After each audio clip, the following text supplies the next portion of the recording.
सबसे पहले तो thank you so much radio city के इस इवेंट में आने। Thank you so much. ABC news के परिवार की तरफ से सबसे पहले आप सभी को मैं शुक्रिया कहना चाहती हूँ मुझे यहाँ पर बुलाने के लिए, और आप यहाँ पे हैं तो ये हमारे लिए सौभाग्य की बात है कि आज आपके सामने बैठने का मौका मिला। Thank you so much sir. मैं ये जानना चाह रहा था कि अभी इस समय जो राम मंदिर है वो सबसे बड़ी चीज है, सिर्फ देश में नहीं विदेशों में हर जगह इसके बारे में बात हो रही है। आप राम मंदिर के बारे में क्या कहना चाहेंगे और शहर में तैयारियां जो हो रही है उसके बारे में क्या कहना चाहेंगे? देखिए, मैं श्री राम जन्मभूमि मुक्ति आंदोलन से देश के बाद जब आज़ादी के बाद जब देश में आंदोलन शुरू हुआ 1984 में, मैं तब से जुड़ा हुआ था इसके साथ। मैं ओरिजिनली संघ का सैनिक हूँ, मेरे फादर संघ के अधिकारी थे। मैं बीजेपी की डायरेक्ट वर्किंग में नहीं था। 84 के बाद श्रीमती इंदिरा गांधी की हत्या के बाद फिर थोड़ी आंदोलन रुका था। Again it started somewhere in 1989। जब शेरवानी की रथ यात्रा लेकर निकले थे तो मैं अपने क्षेत्र में बजरंग दल का संयोजक था। श्री राम जन्मभूमि मुक्ति आंदोलन में मुझे 2 बार गिरफ्तारी हुई और फतेहगढ़ जेल में रहने का मुझे अवसर मिला। इसमें अवसर मानता हूँ उसको। तो इसलिए मेरे लिए भावनात्मक विषय भी है, आध्यात्मिक भी है, डिवोशन के लिए भी है और भक्ति के लिए भी है। श्री राम जन्मभूमि मुक्ति आंदोलन हम सबको मालूम है कि लगभग 400-500 साल पहले ये हुआ था इशू। मैं किसी भी प्रकार की कंट्रोवर्सीज में कोई बयान नहीं देना चाहता, लेकिन ये शास्त्रों में है, वेदों पुराणों में है और संस्कृति के नाते से सनातन धर्म में भी है। सनातन धर्म एक ऐसा धर्म है जो सभी धर्मों का आदर करता है, जो सर्वे भवन्तु सुखिनः का भाव रखता है, सभी सुखी हों। उसमें ये नहीं कहा जाता कि हम सुखी हों, ये फलाना धर्म सुखी हो। सर्वे सन्तु निरामया का भाव, वसुदेव कुटुंबकम की धारणा करता है कि पूरा विश्व एक परिवार है। प्राणी मात्र में सद्भावना की बात करते हैं, सिर्फ इंसान भी नहीं, प्राणियों में भी सद्भाव। तो उस नाते से इस देश की आत्मा, इस देश की आस्था, इस देश की संस्कृति, इस देश के संस्कार, इस देश का जीवन, इस देश का दर्शन सब राम में समाहित है। और जिस समय ये सारी की सारी चीजें राम में समाहित होती हैं तो किसी विषय विवाद के विषय को लेकर ऑनरेबल सुप्रीम कोर्ट के द्वारा जो निर्णय दिया गया और आज के यशस्वी प्रधानमंत्री आदरणीय श्रीमान नरेंद्र मोदी जी ने उसको आगे बढ़ाया। 22 जनवरी को जिस समय प्राण प्रतिष्ठा समारोह होगा, तो हर सनातन धर्म हिंदू धर्मावलंबी के लिए ये गर्व की बात है, श्रद्धा की बात है, आस्था की बात है कि सब लोग प्रसन्न होंगे और पूरे देश और दुनिया में उस समय दीपोत्सव के रूप में हम सब मनाएंगे।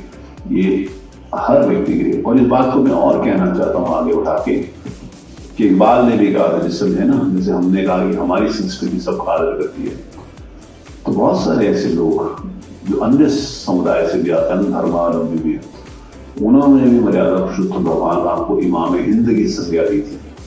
तो इस नाते से पूरे देश के लिए गर्व की बात है 22 तारीख को श्री राम मंदिर का प्राण प्रतिष्ठा समारोह होने जा रहा है। सर ये बहुत अच्छा। सर अगला सवाल आपसे राजनीति को लेकर के करेंगे। राजनीति में जाने का मतलब है कि कीचड़ में उतरने के समान। 8 साल 8 बार से, हाँ कीजिएगा, 8 बार से आपको विधायक बनाया जा रहा है, लगातार लोगों का प्यार मिल रहा है, आप भी राजनीति में गए, मगर बेदाग छवि लेकर के आप वापस आए हैं, क्या लगता है इस पर? तो डू यू थिंक मैं वापस आ गई हूँ? कहीं और जाने की तैयारी है, दिल्ली जाने की तैयारी है? नहीं, मैं वापस अभी तो मैं भूल रहा हूँ। Anyway, लाइटर वेज में मैंने इस बात की बात की। तो क्या मैं इस बात को कहता हूँ कि जिस समय मैं राजनीति में आया था तो मैंने आपको भी 1 मिनट पहले बताया कि मैं राजनीतिक क्षेत्र का कार्यकर्ता नहीं। 91 में मैं राजनीति में आया, कभी इसके ऊपर भी चर्चा होगी तो उसमें विस्तार से बात करेंगे।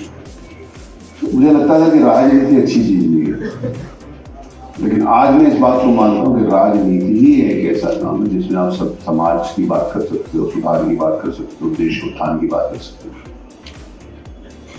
लोग राजनीति को कहते हैं कि खराब है तो सिस्टम कैसे चलेगा। लेटेस्ट काम, आप कोई डॉक्टर है, इलेक्शन लड़ेगा तो डॉक्टर्स के बीच में थोड़ी लड़ेगा। सरकार चलाने के लिए जो भी डॉक्टर लड़ा रही वो उसको भी राजनीति आना, वो भी नेता कहलाएगा। आप जैसे कोई अच्छे जर्नलिस्ट हैं, वो जब इलेक्शन लड़ेंगे तो वो क्या कहेंगे? राजनीति। Let us discuss when sometimes we discuss कि यार राजनीति बड़ी खराब है, तो लेट अस डिस्कस कौन सा ऐसा सिस्टम है जो समाज को चलाएगा। क्या राजशाही चलाएगी क्या? तानाशाही चलाएंगे क्या? मिलिट्री राउंड होगा क्या? अधिकारी इसको देखेंगे क्या? तो विकल्प क्या है? तो जिस समय विकल्प के बारे में सोचते हैं तो उस समय राजनीति, और राजनीति में लोकतंत्र में जनता के द्वारा दिए गए वर्डिक्ट से ऊपर कोई चीज नहीं हो सकती। अगर राजनीति को हम खराब कहते हैं, मैं इसको दूसरे तरफ से लूं तो लोग कहते हैं राजनीति अच्छी नहीं। उसके ऊपर मैं चाहूंगा, आपने बहुत अच्छा प्रश्न किया, अगर आप 2 मिनट मुझे नहीं उसके ऊपर आप बोलिए, बिल्कुल बोलिए, आप ही का बात है। तो जिस समय ये कहा जाता है कि राजनीति अच्छी, इसका मतलब indirectly we are reflecting the perception of the majority people of India जो ऐसे लोगों की गंदे लोगों को चुनेंगे। हम जो लोग वहां पर हैं उनको चुनने वाले लोगों को भी चुनेंगे, ये सही नहीं है। हमने देश की आजादी के बाद जो लोकतंत्र के 3 महत्वपूर्ण स्तंभ हैं, विधायिका, कार्यपालिका और न्यायपालिका, एक योजनाबद्ध तरीके से विधायिका को कमजोर करने का काम। आज जिस समय मैं बात करता हूँ 403 एमएलए की उत्तर प्रदेश की विधानसभा की, मैं उत्तर प्रदेश के विधानसभा अध्यक्ष होने के नाते से मैं कहता हूँ कि मेरे 403 एमएलए। किसी ने पूछा कि आपके कितने? मैंने 403 मैंने आपके पूछे। मैंने कहा नहीं, आदरणीय श्री योगी जी के 255 है, अखिलेश यादव जी के 111 है, किसी के 8 होंगे, किसी के 12 होंगे, मेरे 403। मेरे पास 403 सदस्यों में आज की डेट में जो है, मैंने सारी विधानसभा में 18 ऐसे लोग हैं जो डॉक्टर्स हैं, जो MBBS MDA। मेरे पास 16 ऐसे लोग हैं जो मैनेजमेंट जिन्होंने किया हुआ MBA BBA। 15 ऐसे लोग हैं जो MTech लीडर। मेरे पास 14 ऐसे लोग हैं जिन्होंने PhD करी हुई है। मेरे पास 14 ऐसे लोग हैं जो सरकारी सर्विसेज में थे, IAS थे, IPS थे। मेरे पास 85 लॉ ग्रेजुएट्स थे। तो ये सारी संख्या जिस समय मैं बताता हूँ तो इसलिए बताता हूं कि जो एक परसेप्शन है, जिसमें मैंने ई-विधान लागू करने की बात करी, जनरली मैं फेसबुक नहीं देखता, लोगों को एडवाइस भी करता हूं कि फेसबुक नहीं देखता। तो उसमें सब लोगों ने कमेंट किया कि ये यूपी के विधायक इसको चलाएंगे। यूपी के एक विधायक थे जो क्वालिफिकेशन है, जिसने PhD करी है, आप उसको क्या समझते हैं? कैसे करें? एक नहीं 14 कई सब्जेक्ट्स में PhD करी है, तो वो लोग वहां पर बैठेंगे। ये बात बताने के मेरे पास 2 कारण है। एक तो लोगों के मन से ये भाव निकले कि वहां पर ऐसे लोग हैं, दूसरा अच्छे लोग राजनीति में, बहुत सही, अच्छे लोग राजनीति। और अगर राजनीति अच्छी नहीं है तो इस देश को आज आगे बढ़ाने वाला, इस देश को विश्व पटल के ऊपर पुनर्स्थापित करने वाला एक राजनीतिक व्यक्ति है जिसका नाम श्रीमान नरेंद्र मोदी। बहुत बढ़िया सर, आप अभी सदन के अध्यक्ष हैं, तो सदन का अध्यक्ष बनने के बाद आपका अनुभव कैसा रहा? क्योंकि पहले आप कुर्सी के इस तरफ थे, कहे तो एक विद्यार्थी की तरह थे, अभी आप एक प्रिंसिपल की तरह हो गए, तो ये आपका अनुभव कैसा रहा है अभी तक का? देखिए, हर व्यक्ति को जीवन में सारे रोल अदा करने होते हैं। आप हो, आज आप यहाँ पर रेडियो सिटी में होंगे 94 इसके पहले नहीं हो, तब वो सबसे अच्छा था, ये सबसे अच्छा। अगला सवाल आपसे पूछूंगी, कानपुर के हैं आप मूल रूप से। हम जब कानपुर वालों की बात करते हैं तो बड़ा कनपुरिया टच आता है बोलने में, हम करके बात करते हैं। कहीं बाहर जाओ तो लोग नोटिस करते हैं, अच्छा यूपी से हो, कानपुर से हो क्या? आपके मुंह से कुछ ऐसे कानपुर के शब्द निकलते, स्लैंग्स ऐसे भौकाल टाइप कुछ ऐसा निकल जाता है कभी मुंह से, लोग कहते हैं अरे सर कानपुर की बोली निकल रही है। देखिए, जरूर निकलता है हम लोगों को, क्योंकि जहाँ से आए हम, we are born and brought up in the same house. I live in the same house where I was born. जहाँ पर मैं पैदा हुआ तो उसी में वो रहता है। तो एक बात मैं और कहना चाहता हूँ कि एक जमाने में, आज से 8, 10 साल, 15 साल पहले, अगर यूपी का कोई आदमी होता था तो उसको किस निगाह से देश में देखते थे। आज अगर यूपी का कोई आदमी है तो उसकी निगाह किस प्रकार की है, किस बात में अंतर होता है? आया कि नहीं आया? आज लोग कहते हैं हम यूपी के रहने वाले, पहले कहते हैं यूपी के रहने वाले, कहाँ के रहने वाले? अब यूपी के रहने वाले का सम्मान हो रहा है, और वो टच रहना ही चाहिए। अटल जी कहते थे ना, खटिया खुदी बिराजा बन झाड़े रहो कलेक्टर में। बहुत बढ़िया निकल आया। तो वो रहना ही चाहिए, वो तभी देखिए आपको उस आनंद में, उस मस्ती में, देखिए भाषा कुछ भी हो सकती है, भाव कुछ भी हो सकता है, लेकिन आनंद में व्यक्ति जी है ना, वो वही अपनी मट्टी से आ रहा है, अपनी माटी, अपना देश। तो कानपुर का तो अंदाज है ना, या वो अल्लाह को नहीं सी। सर अभी वैसे आपके पास समय ज्यादा नहीं रहता होगा, लेकिन खाली समय में आपको क्या करना पसंद है? मैं जब पढ़ता था तो मेरे फादर कहते थे कि उस समय ये मोबाइल फोन नहीं थे, टीवी भी नहीं थे, तो मुझे कहते थे कि 3 काम करने चाहिए अच्छे स्टूडेंट को। ये फोन भी नहीं है, मोबाइल भी नहीं है, सिनेमा भी नहीं है। तो सिनेमा होता तो सिनेमा देखना बड़ी बात होती थी, और उस समय सिनेमा के शोज होते थे 12 से 3, 3 से 6, 6 से 9, 9 से 12। अगर उस समय आप 3 घंटे गायब है तो पता चल जाता था पिक्चर गया बोल। अब आजकल वो शो आगे पीछे भी होते हैं। तो मेरे फादर कहते थे कि एक बच्चे को 3 काम करने चाहिए, या पढ़ना चाहिए, या सोना चाहिए, या खेलना चाहिए। तो मेरी अभी भी वही आदत है, या काम करता हूँ, या फिर सोता हूँ, या पढ़ता हूँ। काम आप करते हैं, कभी ऐसा हुआ है कि बहुत गुस्सा आया हो किसी पे, किसी अधिकारी ने आपकी बात नहीं सुनी और फल आने पे आपका गुस्सा निकल रहा है? अगर निकलता है या नहीं भी निकलता है, मन में बहुत सारे भाव हैं, कैसे मैनेज करते हैं? पीस ऑफ माइंड कैसे मेंटेन करते हैं? क्योंकि देखिए आज की डेट में जब युवाओं की बात होती है, बहुत जल्दी टेम्पर यूज करते हैं, बहुत जल्दी जज कर लेते हैं, यार देखो इसने ऐसा कर दिया।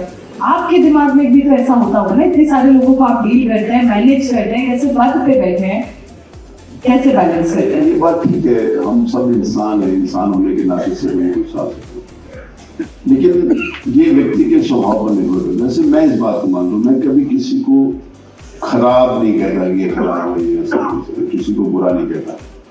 तो लोग कहते हैं वो ऐसा कह रहा है, वो बड़ा खराब। मैंने कहा नहीं, वो खराब नहीं, उसका स्वभाव ऐसे, उसकी सोच है, उसका वर्कमैनशिप ऐसी, वो ऐसे काम करता है। तो जो व्यक्ति जैसा होता है उसको उस तरीके से एक्सेप्ट करना चाहिए। हम कभी कभी ये सोचना शुरू करें कि हमारे हिसाब से सब लोग बने, तो ये बहुत मुश्किल काम है। उनके हिसाब से अपने आप को बना लो तो ये सबसे पर काम भी तो कराना है ना। नहीं, काम देखिए, काम कराने के लिए सिस्टम है। काम कराने के लिए जिस समय उस लक्ष्मण रेखा को कोई भी पार कर जाता है तो स्वाभाविक उससे नाराजगी होती है। और ये बात मैंने आपको गरजते हुए भी देखा है सदन में। वो भी ठीक है, वो भी है, वो भी करना ही पड़ता है, सिस्टम भी करना पड़ता है। एक बात मैं और यहाँ पर कहना चाहता हूँ, आज क्योंकि बहुत महत्वपूर्ण प्लेटफॉर्म के ऊपर हम सब लोग हैं, राजनीतिक व्यक्ति से हम अपेक्षाएं बहुत करते हैं। मैं एक उदयपुर में था, वहां पर एक मीटिंग में मैंने कुछ बोला, तो शाम को हमारे कुछ पत्रकार उन्होंने मुझे घेरा। मैं व्यक्तिगत फिर भी नहीं कह रहा किसी को, मैं सामूहिक रूप से उसको कह रहा हूँ। तो मैंने कहा आप, उन्होंने उनको बोला ये नेगेटिव है, उन्होंने कहा हम नेगेटिव कैसे नहीं।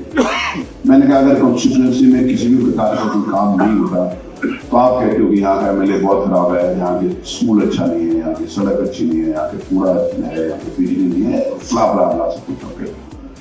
और वो अगर एमएलए किसी अधिकारी को कहता है कि इसको ठीक करो और वो ठीक नहीं करता तो पब्लिक इंटरेस्ट में उसको डांटता है, तो आप लोग मतलब मैं मीडिया की बात करूँ, इंडिविजुअल फिर नहीं करना, आप कहते हो कि ये बड़ा बंदा है, इसको डांट रहा है, सरकारी काम में बाधा डालता है।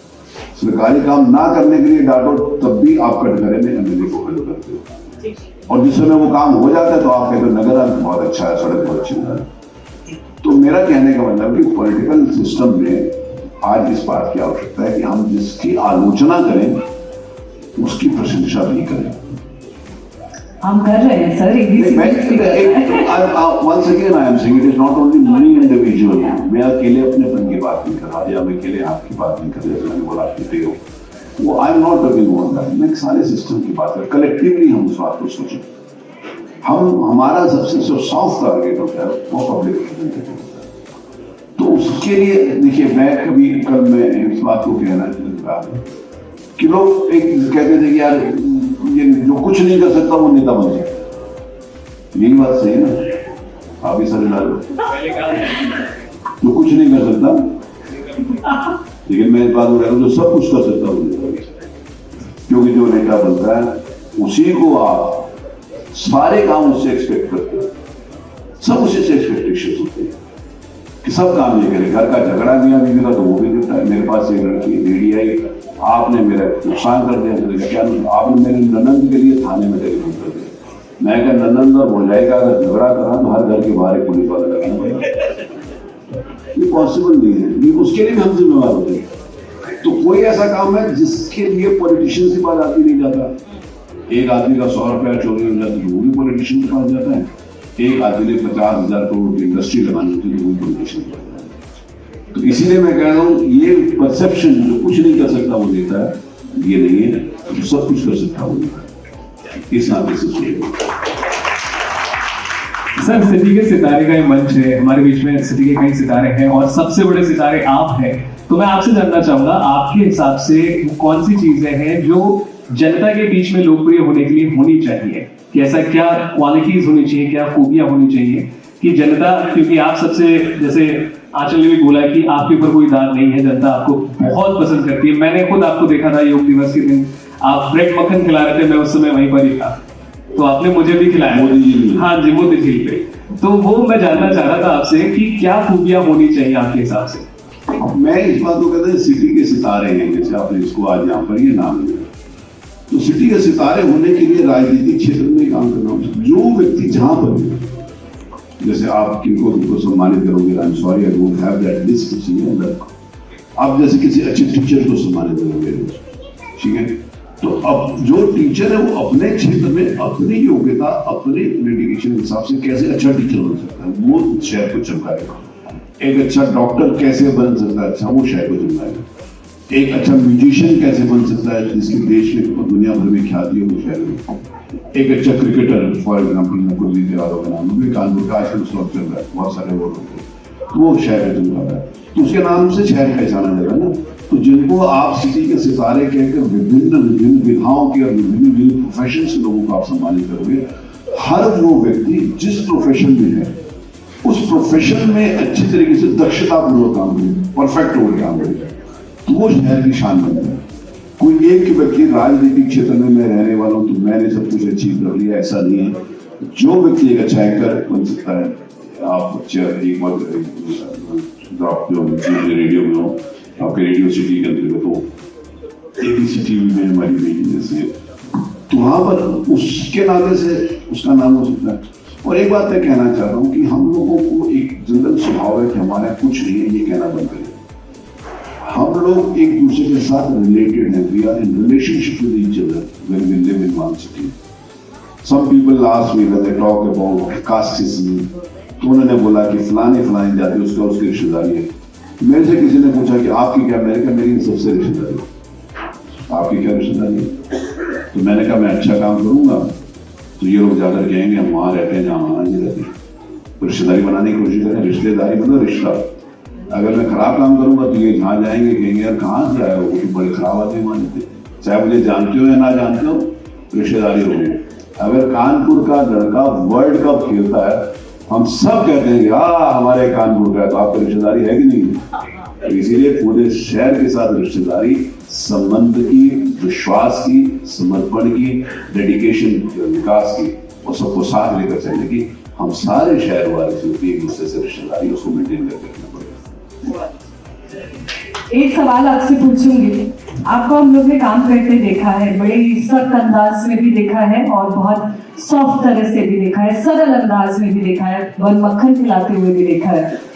घर पे कैसे हैं आप? आपका परिवार है, कैसे रहते हैं? वहां पे भी एक लीडरशिप क्वालिटी दिखाते हैं कि ठीक है घर वालों की चलती है और उनको फ्रंट फुट पे रखते हैं? मैं इस बात को बहुत स्नेहपूर्वक कहना चाहूँगा कि हर व्यक्ति के लिए उसका परिवार सबसे ज्यादा इंपॉर्टेंट होता है, विशेष रूप से उसके बच्चे, पत्नी हो, माँ बाप आपके लिए इंपॉर्टेंट है। आपकी फैमिली के नाते से आपकी पत्नी के साथ जो रिलेशनशिप है, जो साथ है, वो इम्पोर्टेंट है। और आप जो कुछ भी करते हो अपने बच्चों की खुशी के लिए करते हो। तो लाइफ में सबसे ज्यादा इंपॉर्टेंट क्या चीज है हर व्यक्ति के लिए? उसकी फैमिली। और जो व्यक्ति वहां से निकलकर अगर कहता है कि मेरे पास परिवार के लिए समय नहीं है, जो अपने परिवार के लिए डेडिकेटेड नहीं रह सकता, वो समाज के किसी भी व्यक्ति के लिए डेडिकेटेड नहीं रह सकता। मैं इसलिए इस बात को कहूंगा कि हमेशा जो आप कहते हो कि मेरे लिए सबसे इंपॉर्टेंट चीज है जब सबसे इंपॉर्टेंट चीज के लिए अगर आपका कमिटमेंट नहीं है, बाहर क्यों? तो घर में घर जैसे रहिए, घर में परिवार जैसे। बहुत बढ़िया। Thank you so much sir, radio city के साथ बात करने के लिए। एबीसी न्यूज में आपका बहुत बहुत शुक्रिया करता है, आप हमारे साथ आज मौजूद थे, इसके लिए बहुत बहुत शुक्रिया। Thank you so much sir.